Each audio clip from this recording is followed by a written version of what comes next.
Cuba's in a lot of trouble because, unfortunately for them, it's run by a bunch of incompetent communists. And being communist is bad. Being an incompetent communist is like the worst.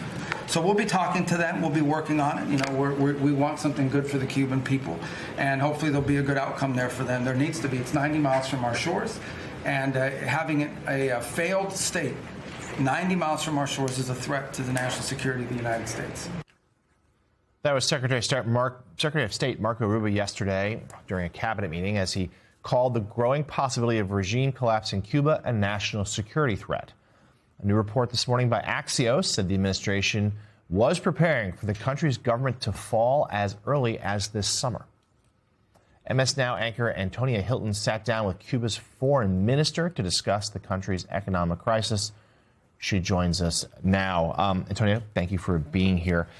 Certainly there's been bleaker and bleaker assessments coming from the White House about the situation in Cuba, a long-held belief that Cuba would, quote, be next, whatever that means, once this Iran war is wrapped up. So tell us a little bit about what the foreign minister told you in terms of how things are there on the island. Well, on the island right now, there's a humanitarian crisis and catastrophe. And not only did the Cuban foreign minister describe that, I have family members who are living there and text me and my loved ones on an almost daily basis about what they describe as a sort of game of survival. People are trying every day to find food, medical supplies. They're dealing with massive inflation. Think about trying to get gas at something like $30 or $40 a gallon. That would be the sort of translated equivalent. And then the sort of psychological pressure and anxiety that comes with not even knowing when you're next going to have power and light.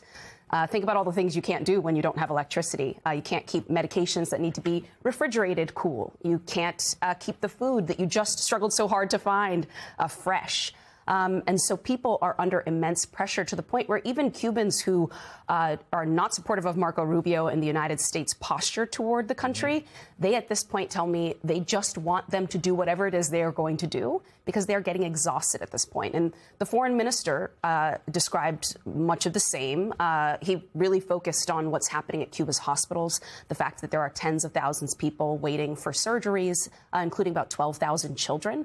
And so he really set the stage at the beginning of the interview, just of the level of crisis and pressure people are under as these bilateral talks. He described them as, frankly, struggling right now. They're not making a ton of progress, Jonathan. So let's take a look at part of your conversation with the Cuban foreign minister. The blockade has absolutely played a devastating role, not just in the recent past, but over the decades.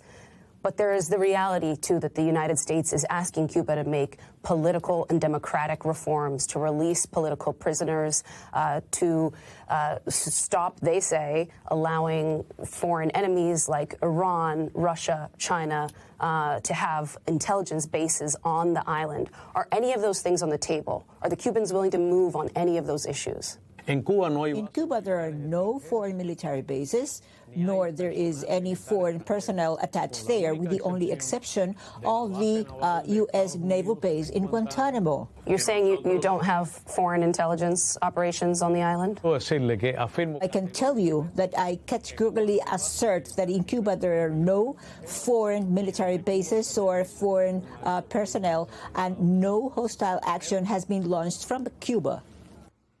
So, Antonia, is there a fear in Cuba that this might go beyond economic pressure and that President Trump may authorize some sort of military operation? Absolutely. I would say fear and anticipation in some corners. There are Cubans on the island who actually want Trump to take action at this point. They describe their lives as being completely unbearable.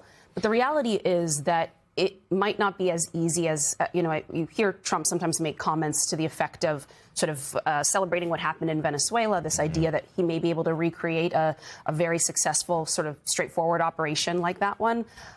Cuba is different than Venezuela. They punch above their weight in terms of their military and intelligence operations. And so what the Cuban foreign minister has warned me, the president of Cuba has also said this in recent days, is that if the United States does this, there will be a bloodbath. That is the word they have been using, bloodbath. And he described not only will Cubans lose their lives, but he said many young Americans sent to the island to do that will lose their lives. They say Cuba is not going to launch any kind of attack. They deny the recent Axios report that, they've been planning some sort of drone attack.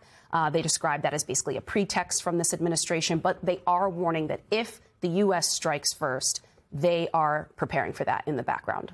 When you talk about this negotiation, what is the action? What does America want from Cuba? I mean, that's what I don't understand. Like, what is the goal here? Do they want regime change? I mean, what are they asking for? And is there actual negotiation really happening? Well, there are definitely conversations happening, but how much progress is being made, it doesn't seem like a ton, frankly, Molly. And that's because the question that you asked there, I mean, people have dedicated their entire lives to trying to answer that question of, like, what does the United States want to do to Cuba? I think if you asked Cuban Americans living in, say, Miami, many of them would say regime change or nothing. There has to be complete political and economic transformation on the island. But the sense behind the scenes is that what the Trump administration is most interested in is economic transformation.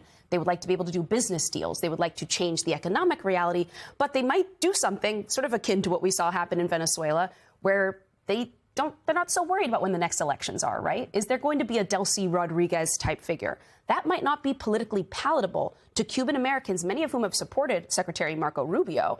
And there may be some tension there when the time comes if they're not able to pull off this complete project that for decades a portion of a very politically active portion of the Cuban American community has been angling for. All right. MS Now reporter and co-anchor of the Weekend Primetime, Antonia Hilton. Thank you, Antonia. We'll be looking for your reporting throughout the day here on MS Now.